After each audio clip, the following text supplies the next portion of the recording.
भगवान परमात्म्याने काय केलं माहितीये?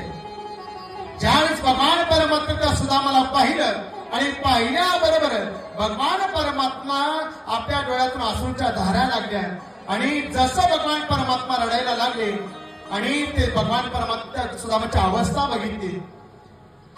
देखे सुदामा की दीन दशा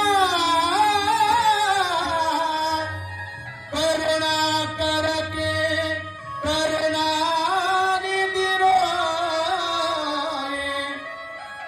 पानी परात को हाथ छुयो नहीं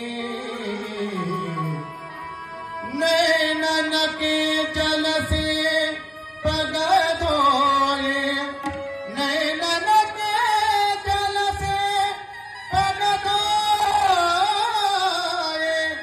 नैनन के जल से पग धोए.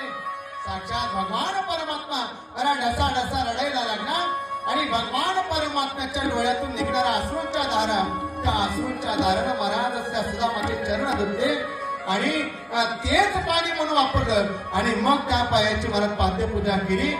इतका भगवान परमात्मा माझा साधूवरती प्रेम करतो महाराज. ती सुदामाची अवस्था बघितली आणि अवस्था बघून भगवान परमात्म्याने सर्व महाराज पूजा केली आणि पूजा अर्चा केल्यानंतर साक्षात भगवान परमात्म्याने दर्शन घेतलं आणि सांगितलं चला पट्टराणीने आमंत्रण दिलं या दर्शन घ्या. फार मोठा स्वागताने दर्शन घ्या. सगळ्या पत्त्या बाहेर आल्या. पहिल्या 8 पट्टराणींनी दर्शन घ्यायला लागले. दर्शन घेतलं की सुदामाने आशीर्वाद द्यावा अखंड सौभाग्यवती. 8 झाल्या. 8 झाल्या तर 9वीचा नंबर लागला 10वीचा नंबर लागला. करता करता किती झाले 100 झाल्या. सुदामने म्हटले अरे किती आहे तुम्ही आशीर्वाद देत चला म्हणजे फक्त नंबर अजून भरपूर आहेत. 500 झाले. 500 झाले तरी लाईन संपेना. म्हणजे अरे काय म्हणजे अजून किती तू देत राहू. मग काय झालं आशीर्वाद द्यायचे अखंड सौभाग्यवती भव. अखंड शब्द गेला नुसतं सौभाग्यवती भव सौभाग्यवती भव सौभाग्यवती भव. 1000 झाले. आता मला 1000 झाले तरी लाईन संपना. अरे म्हणजे देत चलो अजून लाईन भरपूर आहे म्हणजे असं द्या म्हणजे आशीर्वाद. 1000 झाले. 1000 झाल्यानंतर सुदामदेवचा हात गळायला लागला. आता म्हणजे सौभाग्य ही शब्द निघून गेला नुसतं भव भव भव. महाराज 2000 झाले. 2000 झाले तरी लाईन चालू आणि मग म्हणजे तुम्ही देत जाऊ नुसतं फक्त आशीर्वाद द्या. अरे म्हणजे कृष्ण आता आशीर्वाद दिला हात सुद्धा उचलत झाले.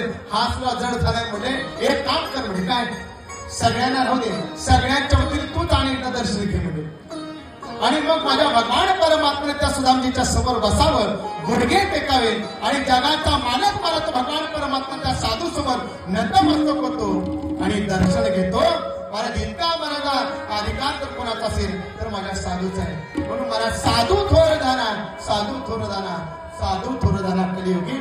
सुदामजींना महाराज सुंदर असं त्यांचा पाहुणचार केला आणि ज्यावेळी सुदामजी परत माघारी जाऊ लागले जात असताना महाराज भगवान परमात्मा एकही वाक्य उच्चारले एकही शब्द तोंडात काढले की मला ही गोष्ट द्या एकही महाराज गोष्ट मागितले. तसंच परत माघारी आले आणि परत माघारी येतात आणि सुदाम नगरीमध्ये प्रवेश करतात तर बघतात तर काय सगळं चित्र बदललेलं होतं. काय बदललं होतं महाराज पहिल्या त्या सुदाम नगरीमध्ये झोपड्या होत्या पण त्या झोपडीच्या जागेने महल झाले. सुदामा ब्राह्मण दुःखी दरिद्री पीडला मुष्टी पोहे घेऊन या त्याचे